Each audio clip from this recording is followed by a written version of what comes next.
Davidic Prince in the Last Days. Chapter 1. The Davidic Covenant and its Eternal Promise. The study of the end-time Davidic Prince cannot begin with Ezekiel, Hosea, or Jeremiah.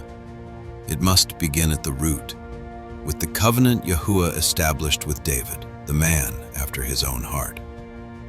This covenant, recorded in 2 Samuel 7, reiterated in 1 Chronicles 17, and exalted in Psalm 89, is one of the most foundational covenants in all Scripture. It shapes the identity of Yashar'el, anchors the promise of restoration, and establishes the expectation that a descendant of David will rise again in the latter days. This covenant is the backbone of all prophetic references to David my servant in Hosea 3, Jeremiah 30, Ezekiel 34, Ezekiel 37, and Ezekiel 40 through 48. Without the Davidic covenant, the end-time role of the prince makes no theological sense. With it, the entire prophetic picture becomes clear. Furthermore, the Dead Sea Scrolls, DSS, the writings of an ancient Israelite sect at Qumran, demonstrate that Israelites before the 1st century deeply believed the Davidic covenant required a future human Davidic ruler, a military and governmental leader, a figure called the Prince of the Congregation, one who would arise in the last days, distinct from the priestly and divine messianic figure. This chapter lays the foundation for everything that follows by exploring the eternal covenant with David, the collapse of the monarchy, and the prophetic tension. Why the covenant requires a future human ruler, the distinction between the divine Messiah and the Davidic Prince, how the Dead Sea Scrolls interpreted the Davidic covenant, DSS passages about the Prince of the Congregation, how DSS and Ezekiel align perfectly, the prophetic logic that demands David's throne rise again. Let us begin where Scripture begins. The birth of the Davidic covenant, 2 Samuel 7. The covenant begins with David's desire to build Yahuah a permanent dwelling place. Instead, Yahuah reverses the initiative. David will not build a house for Yahuah. Rather, Yahuah will build a house for David. 2 Samuel 7, verse 12 through 16, King James Version. I will set up thy seed after thee. He shall build an house for my name, and I will establish the throne of his kingdom forever. And thine house and thy kingdom shall be established forever before thee. Thy throne shall be established forever. 3 eternal promises are stated: a house, a perpetual dynasty; a throne, perpetual royal authority; a kingdom, a perpetual national reign over Yashar'el. None of these are temporary, none are symbolic, none are transferable to another family. This covenant is permanent and irrevocable. The covenant reaffirmed after the exile, 1 Chronicles 17. After the Babylonian captivity, when no king sat on the throne, 1 Chronicles restates the exact same covenant. This is proof that exile did not nullify it. 1 Chronicles 17:14. I will settle him in mine house and in my kingdom forever, and his throne shall be established forevermore. Key points. The covenant survived the exile. David's line remained chosen. The throne remained promised. The restoration remained future. The covenant is eternal because it is based on Yahuah's holiness, not Israel's performance. 3. The covenant intensified. Psalm 89. Psalm 89 is the covenant's legal commentary. It converts the simple promises of 2 Samuel 7 into a sworn divine oath. Psalm 89, 34 through 36. My covenant will I not break. Once have I sworn by my holiness that I will not lie unto David. His seed shall endure forever, and it shall be established forever as the moon.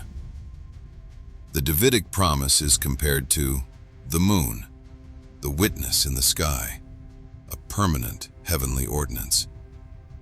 This covenant is unbreakable. 4.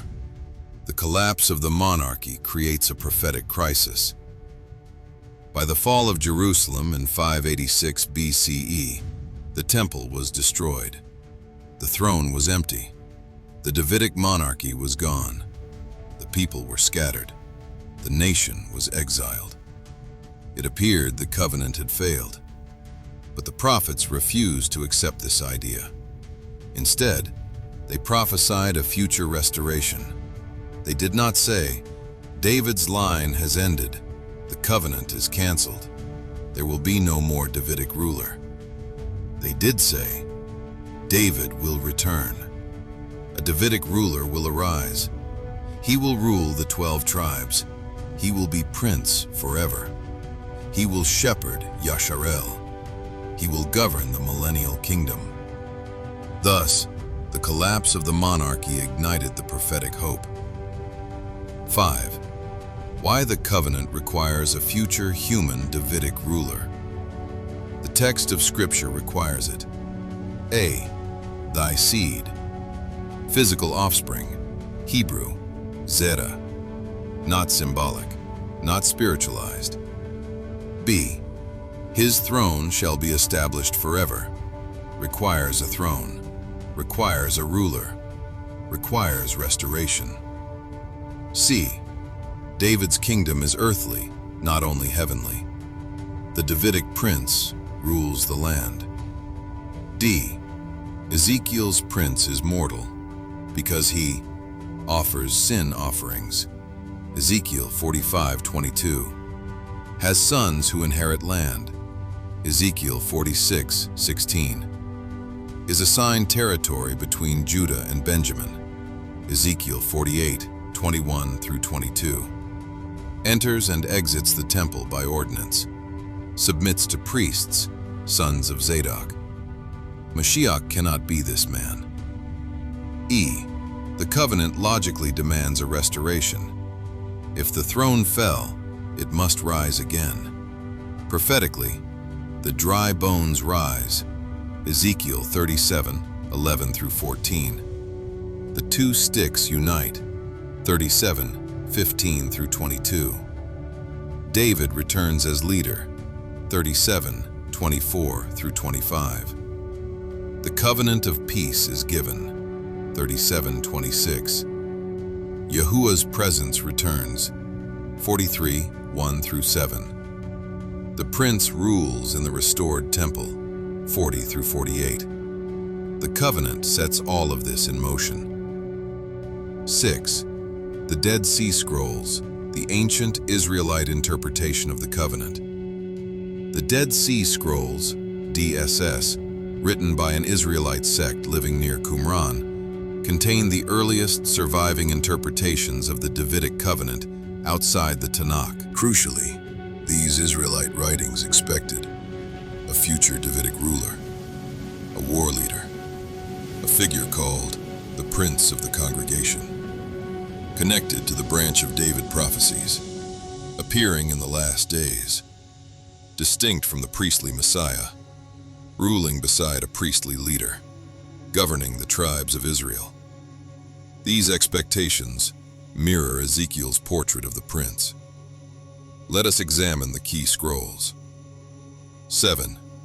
DSS. Witness 1. 1QM. War Scroll. Prince of the Congregation. The War Scroll describes the final eschatological battle between sons of light, righteous Israelites, sons of darkness, enemy nations. Throughout this scroll, a specific leader appears, Nasi Ha'edah, Nasi Ha'edah, Prince of the Congregation, a Davidic military ruler. 1 QM 5, 1-2. This shall be the rule for the Prince of the Congregation when he musters the men for battle. 1 QM 7, 5-6. The priest shall walk before them, and the Prince of the Congregation shall strengthen them. This reflects two roles. The priestly Messiah leads spiritually. The Davidic Prince leads militarily. Exactly the model described in Ezekiel. 1 QM 17, 5-9. You, the God of Israel, shall empower the Prince of the Congregation, appointing him over all the leaders of the tribes of Israel. This is overwhelmingly significant. The Prince is appointed by Yahuah. He stands over the tribal chiefs. He rules a restored Israel. This is Ezekiel 48's tribal order. 8. DSS. Witness 2, 4Q285. Branch of David text. 4Q285, Fragment 5. The branch of David will rise, and the Prince of the Congregation will put to death the leader of the Kittim. This fragment identifies: branch of David equals Davidic ruler. Prince of the Congregation equals same or connected role. Thus, the DSS directly link the prince with David's lineage. 9. DSS. Witness 3, 4Q161, Isaiah Pesher. Commentary on Isaiah 11:1. A branch shall arise from Jesse. 4Q161, fragment 8-10. This refers to the branch of David, who will arise in the last days to deliver Israel. This shows last days fulfillment, Davidic identity, warrior deliverer. 10. DSS. Witness 4, 4Q174, Florilegium. A midrash on 2 Samuel 7 and Amos 9:11. 4Q174, column 1. This refers to the branch of David, who will arise with the interpreter of the law in the last days. Two figures: branch of David, Davidic ruler; interpreter of the law, priestly Messiah. The two-leader model reflects Ezekiel 40-48. 11. DSS. Witness 5, 1QS, community rule. 1QS 9:11. Until the coming of the Messiahs of Aaron and Israel. In DSS terminology, Messiah of Aaron equals priestly Messiah. Messiah of Israel equals Davidic Prince. This is identical to Ezekiel. Priests, sons of Zadok. Prince, line of David. 12. DSS. Witness 6, 4Q252. Genesis commentary. 4Q252. Fragment 1, column 5. Until the coming of the Messiah of righteousness, the branch of David. Again, Davidic. Again, future. Again, last days. 13. How DSS interpretation confirms the Davidic covenant. The Dead Sea Scrolls show that ancient Israelites believed the Davidic covenant was not fulfilled in ancient times. It required an eschatological, end-time fulfillment. A human Davidic ruler would emerge. He would govern Yashar'el. He would fight in the final war. He would be distinct from the priestly Messiah. He would rule under Yahuah's authority. He would lead the tribes in the restored kingdom. This is precisely what Ezekiel describes. 14. Integration. Davidic covenant plus DSS plus Ezekiel. Davidic covenant, Dead Sea Scrolls, Ezekiel. Eternal dynasty, branch of David. David, my servant, future ruler, prince of the congregation. The prince, Ha-Nasi, governance of Yashar'el, leader of the tribes, prince over them forever. Restoration, last days war and victory. Dry bones rise, two sticks unite.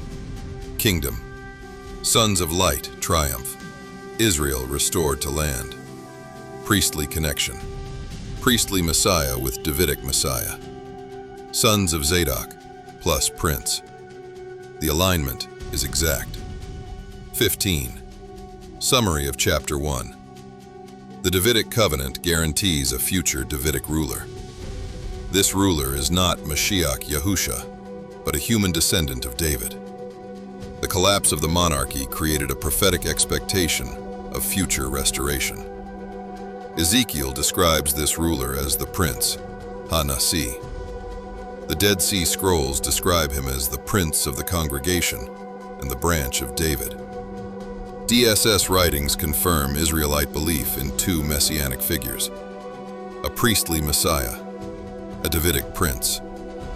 Both the Tanakh and DSS testify that a human Davidic ruler will govern Yashar'el in the last days.